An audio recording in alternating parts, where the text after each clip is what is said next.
అదరగొట్టే కారం రంగు రుచి ఆచి కారం పొడి. కార్పొరేటర్ వంగ మధుసూదన్ రెడ్డి అంత్యక్రియలు ముగిశాయి. ఆయన అకాల మరణంతో చంపాపేటలో విషాద ఛాయలు అలుముకున్నాయి. పార్టీలకు అతీతంగా నేతలు వచ్చి మధుసూదన్ రెడ్డి భౌతిక కాయానికి నివాళులు అర్పించారు. మధుసూదన్ రెడ్డి అకాల మృతికి మంత్రి కోమటిరెడ్డి వెంకటరెడ్డి సంతాపం వ్యక్తం చేశారు. మధుసూదన్ రెడ్డి కేవలం కార్పొరేటర్ మాత్రమే కాదు, ఆయన ప్రజానాయకుడని కోమటిరెడ్డి వ్యాఖ్యానించారు. మధుసూదన్ రెడ్డి మృతదేహాన్ని సందర్శించి మంత్రి నివాళులు అర్పించారు.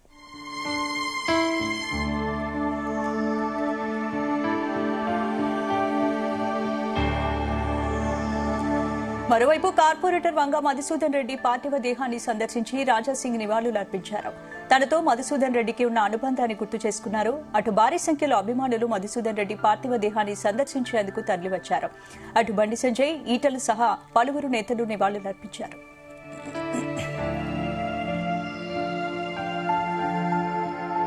నిన్న మరణించిన వంగ మధుసూదన్ రెడ్డి ఈ ప్రాంత కార్పొరేటర్ కాదు, ప్రజానాయకుడు.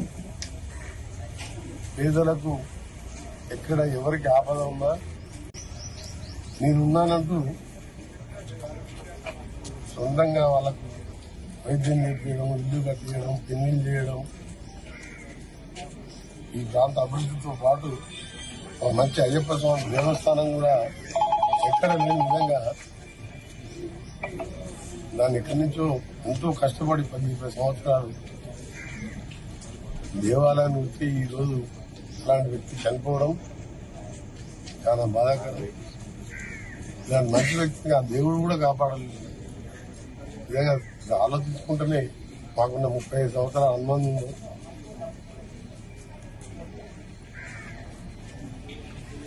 ఇటీవల కూడా నా దగ్గరికి వచ్చి 6 నెలల కింద మా ప్రాంతంలో కొన్ని రోడ్లు కావాలని చెప్పి కమిషనర్ చెప్పి 10 కోట్ల రూపాయలు సీసీ రోడ్ శాంక్షన్ చేపించి కంప్లీట్ చేసి అన్నా కంప్లీట్ అయిపోయిన రోడ్లన్నీ వేయించిన. మళ్ళీ ఏమైనా కావాలన్నప్పుడు రా మగ అని చెప్పి ఒక సొంతం తమ్ముళ్ళలాగా 35 ఏళ్ళకి వెళ్ళి ఉన్న అనుబంధం. ఆ తర్వాత కూడా దగ్గర విలేజ్ కూడా కావడం, ఈ ప్రాంత ప్రజలందరూ కూడా బంధువులు అయిన ప్రజా బంధువులు. నిజంగా ఇంత చిన్న ఏజ్లో ఇంకా ఎంతో భవిష్యత్తు ఉంది. ఎమ్మెల్యే ఇంకా పెద్ద పెద్ద పదవులు వచ్చి ఇంకా పేద ప్రజలు చేసే నాయకులు కావాలని మేమందరం కోరుకునేవాళ్ళం. పార్టీలకు ఏదైనా ఇలాంటి నాయకులు ఉండాలని చెప్పి బాగా ఎంకరేజ్ చేసేవాళ్ళం. నేను అతను చూస్తుంటే ఏదో సొంత కుటుంబ సభ్యుని పోగొట్టుకున్నట్టు బాధ అనిపిస్తుంది. ఈ సమయంలో ఈ ప్రాంత ప్రజలందరూ కానీ ఆ దేవుని కూడా ఏంటంటే ఆత్మకు శాంతి కలిగించాలన్నా కనీసం నీకు ఇన్ని సేవలు చేసిండు, ఇంకా కష్టపడి గుడి కట్టించి దేవుణ్ణి ఒక భక్తి శ్రద్ధలతో పూజా కార్యక్రమం చేసి దాన్ని ప్రతిష్టప్పుడు కూడా నన్ను పిలవడం జరిగింది. అలాంటివంటి వంగ మందులు లేకపోవడం అది నిజంగా కూడా నమ్మలేని నిజాల్లాగా అయిపోయింది. ఆ కుటుంబానికి ఆత్మక్ష అండగా ఉండాలని మీ ప్రాంత ప్రజలను కూడా కోరుకుంటూ ఆయనకు ఆత్మకు శాంతి కలిగాలి. నిజంగా ఆయన చేసిన సేవలే కాదు, తక్కువ సమయంలోనే చురుకైన నాయకుడు. ముఖంలో ఎప్పుడు ఏ బాధ లేకుండా ఎప్పుడు నవ్వుకుంటూ ఏ పేదవాడు వచ్చినా ఆయన మాట్లాడే తీరు చూస్తుంటేనే బాధ అనిపిస్తుంది. ఎందుకంటే ఇక్కడ ఆయన గురించి చెప్పడానికి ఏం లేదు, కానీ భగవంతుడు మాత్రం అన్యాయం చేసినదే చెప్పాలి. ఇలాంటి వ్యక్తిని తీసుకుపోయి నాయకులలో ఏంటంటే ఎలక్షన్లప్పుడే ఎన్నికలకి డబ్బులు ఖర్చు పెడతారు తప్ప ఎలక్షన్లు అయినా కూడా 5 ఏళ్ళు కూడా ప్రజల కోసం పేదోళ్ళు ఎవరు వచ్చినా ఏ కష్టం ఉందన్నా నేనున్నానని చెప్పి సొంత డబ్బులతో కష్టాలు తీర్చిన నాయకులు చాలా తక్కువ, అరుదుగా ఉంటారు ఇలాంటి నాయకులు. ఇలా జంట నగరాలున్నాయి కాదు, తెలంగాణలోనే ఒక మంచి యువ నాయకులు కోల్పోయాను. ఆ కుటుంబానికి వాళ్ళ అన్నదమ్ములు కూడా ధైర్యాన్ని ఇవ్వాలని భగవంతుని ప్రార్థిస్తున్నాం. తప్పకుండా వాళ్ళ పేరు మీద మానవీయంగా కార్యక్రమాలు కూడా చేస్తాం.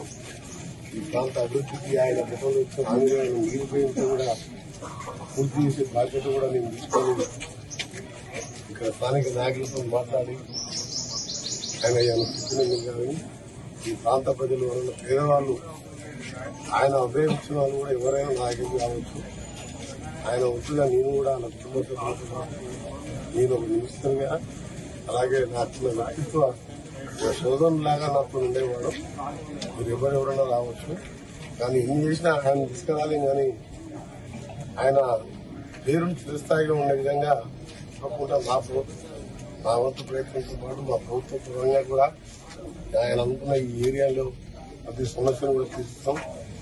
ఆ విధంగా ఆయన పేరు చిరస్థాయిగా ఉండేది చేస్తామని మరొకసారి ఆత్మశాంతి కలగాలని మా రాజశేఖర రెడ్డి గారు కార్పొరేషన్ గారు ఉన్నారు. ఏమన్నా చెప్పండి, అది బాగా మనస్ఫూర్తిగా పనులను కూడా చేద్దాం. ఇల్లు కావాలన్నా, ప్లాట్లు కావాలన్నా, ఏమైనా బుక్స్ కావాలన్నా. ఎందుకంటే రాజకీయాలు పార్టీలు వేరైనా మంచితనం ఉన్న మనిషిని మనం ఎప్పుడు మంచి ఇంకా ఈరోజు రాత్రికి ఆ విషయం తెలిసినప్పటికెళ్ళి హాస్పిటల్ పోయి చూద్దామంటే కూడా నాకు ధైర్యం జరుగుతుంది. ఇంకా ఉదయాన్నే 6 గంటలకే తీసి రావడం జరిగింది. ఇది విధి రాష్ట్ర దేవుడు పుట్టినప్పుడే పలానా టైం తీసుకుపోతా అన్నట్టు మంచి మనుషులు తొందరగా తీసుకుపోతామని చెప్తా అనుకుంటున్నాం. దేవుడు ఈరోజు అన్యాయం చేసినా మరొకసారి దేవుని ప్రార్థిస్తున్నాం. ఆయన స్వర్గంలో ఆత్మశాంతి కలగాలి. चंपापेट कॉर्पोरेटर मधुसूदन रेड्डी जी आज हमारे बीच नहीं है। भारतीय जनता पार्टी के एक बहुत अच्छे कर्मठ कार्यकर्ता, एक अच्छे कॉर्पोरेटर और एक अच्छे योद्धा का आज देहांत हो गया है। ये बहुत ही दुर्भाग्यपूर्ण घटना है, क्योंकि चंपापेट डिवीजन में जब भी आते थे मधुसूदन जी का नाम सुनने को आता था। एक बहुत ही बड़ा प्राचीन मंदिर भी उन्होंने बनाया, तो उस मंदिर में एक बार बुलाकर दर्शन भी करवाया था। और लोकल कार्यकर्ताओं में भी उनका बहुत अच्छा संबंध और जनता में भी उनका बहुत अच्छा संबंध। लेकिन आज सडन उनकी मृत्यु हो जाना ये डिवीजन की जनता के लिए भी एक अच्छा नेता हो जाने जैसी बात है। भगवान से प्रार्थना है कि हमारे मधुसूदन रेड्डी जी को उनके चरणों में जगह दे और इतने बड़े सदमे से सदमा सहने के लिए उनके परिवार को शक्ति दे। వంగా మధుసూదన్ రెడ్డి అకాల మరణం భారతీయ జనతా పార్టీ తీరని లోటుగా భావిస్తాం. ఆయన డివిజన్లో ప్రతి ఇంట్లో కుటుంబ సభ్యుల్లాగా ఏ ఆపద వచ్చినా, ఏ అవసరం వచ్చినా ఆదుకునేటువంటి నాయకుడిగా ఎదిగినటువంటి వంగా మధుసూదన్ అతి తక్కువ కాలంలోనే ఈ ప్రాంత ప్రజల విశ్వాసం పొంది ప్రజలకు ఒక మంచి నాయకుడిగా ఎదిగినటువంటి మంచి భవిష్యత్తున్న నాయకుడు వంగా మధుసూదన్ రెడ్డి. నాకు తక్కువ పరిచయం ఉన్నప్పటికీ కూడా అతి తక్కువ కాలంలో అతి ఎక్కువ సంబంధం కలిగి అతి ప్రేమను చూరగొన్నోడు వంగా మధుసూదన్ రెడ్డి. అనేక సార్లు ప్రజల సమస్యల మీద చర్చిస్తున్నప్పుడు మొక్కవోని ధైర్యంతో పట్టుదల విడవకుండా ఈ పని చేసి పెట్టాలి అనేటువంటి కమిట్మెంట్తో పనిచేస్తూ నా ఎమ్మడి పట్టుడు అన్న ఈ పని చేయాలి, ఆ పని చేయాలి. ఇక్కడ మా కార్పొరేటర్లకు ఉన్నటువంటి అనుభవం, వాళ్ళకున్న పట్టుదలతోటే మేము అంతో ఇంతో చేసి ఇంత పనిచేయడం అంటే వంగా మధుసూదన్ రెడ్డి గారు ఎంత కమిట్మెంట్ కలిగినటువంటి నాయకుడు, భవిష్యత్తులో కూడా మంచి ఎదగాలనేటువంటి తపన పడ్డ నాయకుడు. ఇక్కడ అలాంటి నాయకులు లేకపోవడం పార్టీగా కాకుండా మాలాంటి వ్యక్తులకు, మాలాంటి నాయకులకు కూడా తీరని లోటుగా భావిస్తా ఉన్నాం. వారి కుటుంబానికి సంపూర్ణంగా మేము అండగా ఉంటామని, వారి ఆత్మకు శాంతి చేకూరాలని చెప్పి భగవంతుడు ప్రార్థిస్తున్నాం. తెరకొట్టే కారం రంగు రుచి ఆచి కారం పొడి.